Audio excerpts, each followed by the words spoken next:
Mary did not knock like a woman asking permission. Mara liked that about her. Most people knocked according to what they believed they deserved. The fearful tapped and hoped the door would decide gently.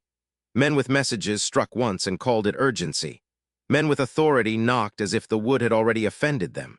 Neighbors knocked in code, too quick, one pause, then a last touch soft enough to pretend they had not interrupted anything. Mary knocked like someone who had walked too far to negotiate with hinges. Mara opened before the second strike finished. Mary stood in the doorway with dust on her hem, oil wrapped in cloth under one arm, and a face that had learned how to be looked at without becoming what the look wanted.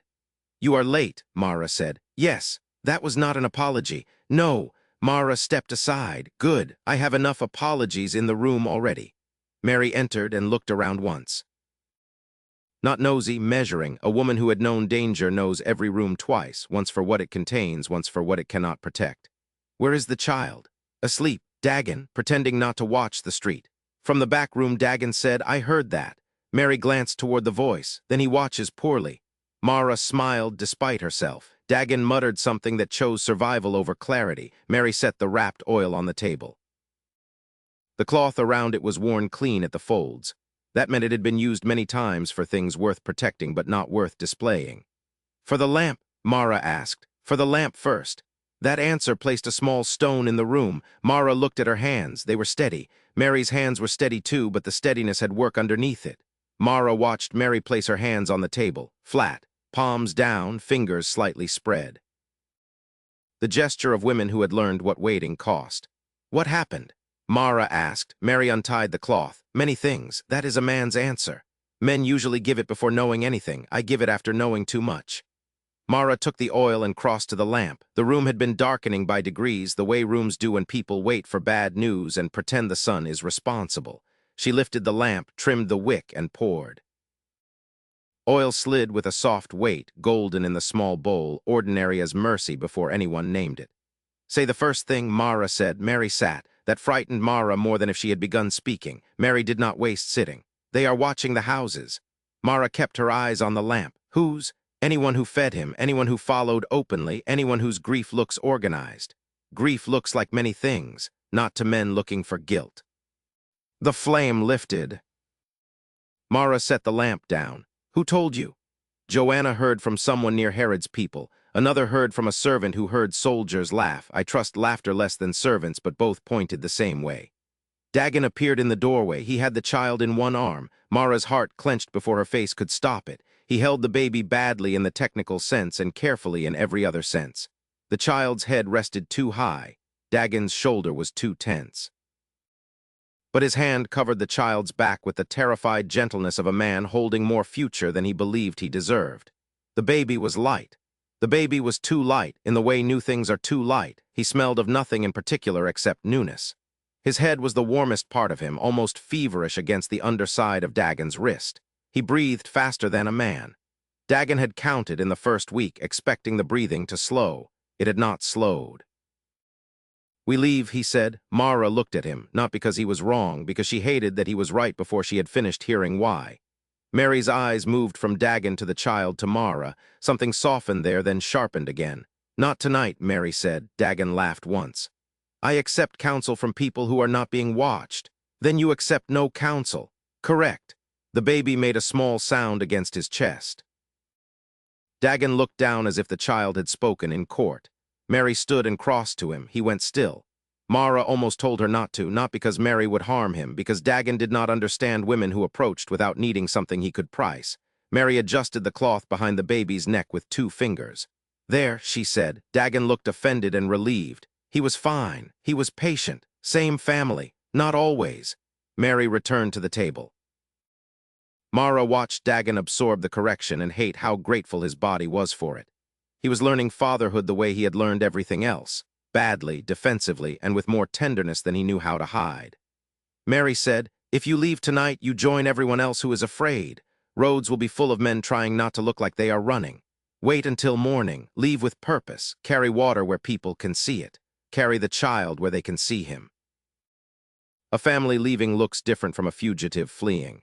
Dagon looked at Mara. Mara hated that too, not because he looked, because she liked that he did. "She is right," Mara said. Everyone is lately. You should rest. I should count exits. You have counted them. They may have multiplied. Mary looked at Mara. He is like this often. Worse when useful. Ah, Dagon shifted the baby. I am still here. We know, Mara said. You speak as if I am an animal being considered for purchase. Mary tilted her head. No, a donkey would know when to sleep. Mara laughed. The sound surprised her. It surprised Dagon more. His face changed in the doorway, and for one breath the room had no room in it.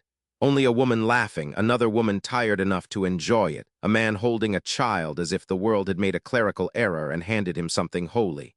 Then the street outside made a noise. All three adults listened. Sandals, 2 pairs, passing, not stopping. The room resumed breathing by pieces. Mary closed her eyes briefly. Mara saw it then. The crack under the calm, not weakness, not collapse. The place where a woman has made herself into a vessel because grief needs carrying and everyone else keeps spilling it. Mara crossed the room and put one hand over Mary's. Mary opened her eyes. You do not have to carry all of it here, Mara said. Mary looked at their hands. If I put it down, I may not lift it again. Then put down only the part that is yours. Mary smiled without happiness. How does one know? One starts with the heaviest piece. For a moment, Mary looked like she might answer sharply. Then she did something Mara did not expect. She leaned forward until her forehead touched Mara's shoulder. Not dramatically, not as women in songs collapse. She simply folded one small part of herself into the place offered and stayed there. Mara's hand rose to the back of her head. Mary's hair smelled of dust, oil, and outside. Dagon looked away. Good man, Mara thought before she could stop herself. Good enough in that moment, anyway. Mary spoke against her shoulder. He told me once that some people are freed before they know how to leave the cell. Mara did not ask what cell. Mary would tell her if she wanted the room to hold it. Did you believe him? Not at first. And now? Mary breathed in. Now I think leaving is not the same as being free. Mara looked toward Dagon. He was pretending not to listen with the intensity of a man hearing every word. No, Mara said, it is not. Mary straightened and wiped her face with both hands, practical again so quickly Mara nearly missed the grief returning to its work. There is more, Mary said. The room tightened. Dagon adjusted the baby. Mara kept her hand on Mary's wrist. Mary looked at the lamp. He said things before, about leaving, about coming again, about grief turning. Dagon's jaw hardened. He said many things, yes. Men say things before they die because dying is rude and gives them authority. Mara turned. Dagon, no. His voice broke on the edge of anger. No, I am tired of riddles becoming useful after the blood dries. If he meant to die, he should have said die. If he meant to return, he should have returned before we had to carry a child out of the city like thieves. The baby startled. Dagon stopped. The room hurt. Mary looked at him with no accusation. That made it worse. He did say die, she said quietly. Dagon looked away. Said rise. Do not. I am only telling you what he said. Then stop telling me. Mara could feel the room tipping toward something no one was ready to hold. Mary nodded once. All right. The mercy Dagon had not expected. He looked back at her, confused by being obeyed where he had prepared to be condemned. Mary stood. I will come before dawn, she said to Mara. If I do not leave anyway, where will you be? Mary gathered the cloth that had held the oil. Where women go when men are finished making death public. Mara understood. Spices, stone, body, the work after violence. She wanted to tell Mary not to go. She wanted to tell her the dead did not need courage as much as the living did. She wanted to say many sensible things that would have dishonored the love inside the task. Instead, she said, take another cloth. Mary smiled then, small, real. That is why I came. Mara fetched one from the chest near the wall. Not the best cloth. The best cloth was too visible, not the worst. The worst was insult. She chose the one with a repaired edge, strong enough for work and plain enough for danger. Mary took it. Their fingers touched. The room held the contact as if it mattered. If he was right, Mary said, so softly Dagon could pretend not to hear, I do not know what I will do. Mara looked at her friend. You will come here first. Mary's eyes filled again, but she did not let them fall. And if I am wrong? Mara folded the cloth into Mary's hands. Then you will come here first. The promise, Dagon understood it. Mara could tell because he looked down at the child and closed one hand more firmly around the little back. Mary left before the room could make farewell too large. Mara barred the door. Dagon stood in the doorway with the baby. You believe her? He asked. I trust her. Not the same? No. Which is stronger? Mara looked at the lamp. The flame held. Tonight, she said. Trust. Dagon nodded as if that answer had weight enough to carry until morning.